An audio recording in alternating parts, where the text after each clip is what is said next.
आज हम बनाने वाले हैं बादाम शेक। इसके लिए मैंने हाफ कप बादाम ले लिया है। इसको मैंने ओवरनाइट पानी में सोक कर दिया था। अब इसको हम पील करेंगे। बट नॉर्मली क्या होता है, जब हम बादाम को पील करते हैं तो वो इजीली पील नहीं होती।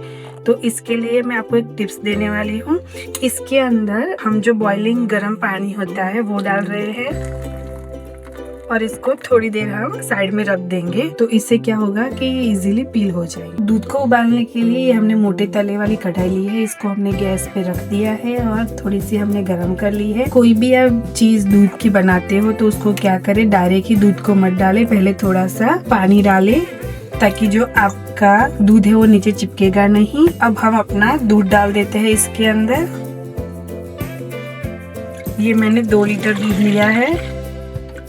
अब हमें इसको उबालना है। ये जो पानी है थोड़ा सा ठंडा हो गया है तो हम इसे इजीली हाथ डाल सकते हैं और आप देख सकते हो बादाम को इजीली पील कर सकते हो। अभी तो इसी तरीके से हम हमारी सारी बादाम को जो है पील कर लेंगे। आपको ज्यादा नहीं मेहनत करनी पड़ेगी। और कभी कभी क्या होता है कि आपको इंस्टेंट मन होता है कि अभी हमें बादाम शेक पीना है, तो आप डायरेक्टली बादाम को गर्म पानी में सोक करके भी यूज कर सकते हो। बट अगर आप जब ओवरनाइट सोक करते हो तो क्या होता है कि जो बादाम की जो क्वांटिटी है वो थोड़ी फूल के बढ़ जाती है। इसीलिए रेकमेंडेड है कि आप रात को सोक करो और प्लस उसके न्यूट्रिशंस भी बढ़ जाते हैं। ये मैंने सारे बादाम को पील कर लिया है। अब मैं इसको मिक्सिंग जार में डालता हूँ। मैं ये सारे बादाम को मिक्सिंग जार में डाल रही हूँ। अब हमें पीसना है तो इसके लिए मैं थोड़ा सा दूध यूज कर रही हूँ। अब बिना दूध के भी पीस सकते हो। तो मैंने बहुत थोड़ा सा दूध डाला है। अब हम इसको पेस्ट बना लेंगे। बहुत बारीक भी नहीं बनाना है और ना ही बहुत कोर्स बनाना है। तो ये मैंने इसकी पेस्ट बना ली है। मैं आपको दिखा देती हूँ कि किस तरीके से बनी है।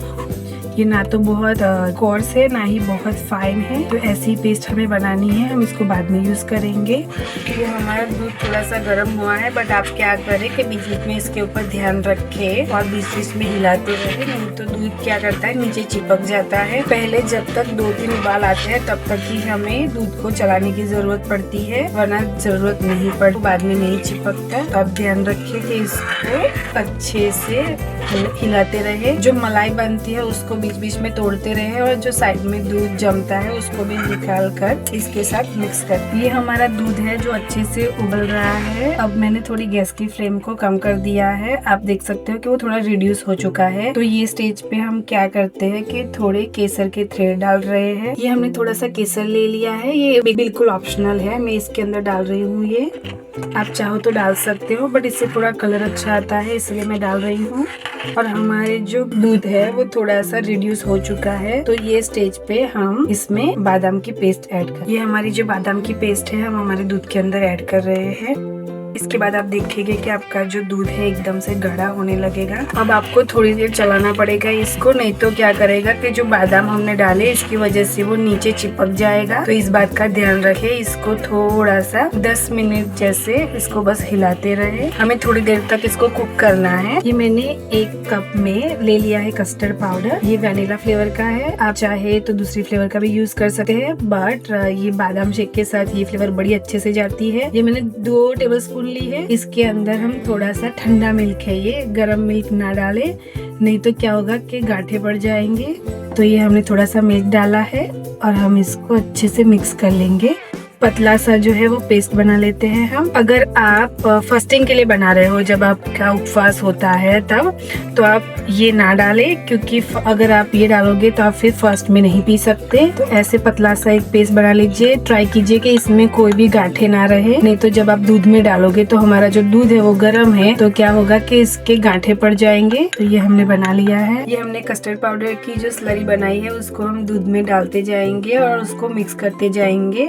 आप ध्यान रखें कि साथ साथ में हिलाते रहे, नहीं तो क्या होगा कि वो नीचे चिपकना स्टार्ट हो जाएगा। जैसे ही आप डालोगे हमारा जो दूध है वो ठीक होने लगेगा। कंटिन्यूसली आपको 4-5 मिनट तक इसको अच्छे से मिक्स करते रहना है। ये हमारा जो हमने डाला था वो भी अच्छे से पक गया है। तो मैं इसमें भी डाल रही हूँ इलायची का पाउडर। ये इलायची का पाउडर आप बाद में भी डाल सकते हो जब वो ठंडा हो जाए, बट जो अभी मैं डाल रही हूँ उसका एक रीजन है कि इसका टेस्ट बड़ा अच्छा आता है, प्लस वो उसकी फ्रेग्रेंस भी बड़ी अच्छी आती है, इसीलिए मैंने ये स्टेज पे डाला है। अगर आप चाहो तो उसको बाद में भी डाल सकते हो। अभी इसी स्टेज पे मैं 1/4 कप फिर चीनी डाल रही हूँ। मैंने पिसी हुई चीनी ली है। अगर आप चाहो तो साबुत चीनी भी ले सकते हो। आप चाहो तो शक्कर भी डाल सकते हो। मैंने यहाँ पे 1/4 कप डाला है क्योंकि हम लोग कम मीठा खाते हैं, बट आप चाहो तो ज्यादा डाल सकते हो, 1/2 कप तक। अब हम इसको मिक्स कर लेंगे और चीनी डालने के बाद आपको इसको थोड़ा सा कुक करना है, क्योंकि जो चीनी पानी छोड़ेगी उससे भी ये थोड़ा पतला होगा, तो इसीलिए हमें इसको कुक करना है, ये बात का ध्यान रखे। ये हमारा जो बादाम शेक है बनके बिल्कुल रेडी है। आप देख सकते हैं इसकी थिकनेस कितना थिक बना है। जब ये ठंडा होगा तो और थिक होगा। तो अभी हम इसको क्या करेंगे कि रूम टेम्परेचर पर आने तक हम बाहर रखेंगे, फिर इसको फ्रिज में रखेंगे। उससे पहले मैं इसमें ये कटे हुए बादाम डाल रही हूँ। अब ये बाद में भी डाल सकते हो, बट मैं अभी डाल रही हूँ इसमें। बस आपको थोड़ी चीजों का ध्यान रखना है। जो आप स्लरी डालते हो उसके बाद क्या करेंगे, उसको थोड़ा सा कुक करे, कंटिन्यूसली चलाते रहे, नहीं तो जो कस्टर्ड है वो नीचे चिपक जाएगा। और चीनी डालने के बाद भी आप इसको चलाते रहे ताकि जो उसका पानी हो वो जल जाए, तो आपका जो बादाम शेक है वो बहुत अच्छा बने। आप रूम टेम्परेचर में आने के बाद इसको फ्रिज में रख दे, और ये जितना ठंडा होगा उतना पीने में अच्छा लगेगा, और बच्चों और बड़ों सबको ये बहुत पसंद है। ये हमारा ठंडा ठंडा बादाम शेक बनके बिल्कुल रेडी है। ये बहुत ही टेस्टी एंड हेल्दी है। बच्चों से लेके बड़ों सबको ये बहुत पसंद आता है। एक बार इसको आपने घर पे बना लिया तो आप बाजार का भूल जाओगे। तो आप भी घर पे बनाइए और ट्राई कीजिए और कमेंट में हमें बताइए कि आपको कैसा लगा। मैं इसको पिस्ता और थोड़ी सी बादाम की कतरन के साथ गार्निश कर रही हूँ। अगर आपको हमारे वीडियोस अच्छे लगते हैं तो हमें आपका सपोर्ट चाहिए। हमारे वीडियोस को लाइक कीजिए, सब्सक्राइब कीजिए।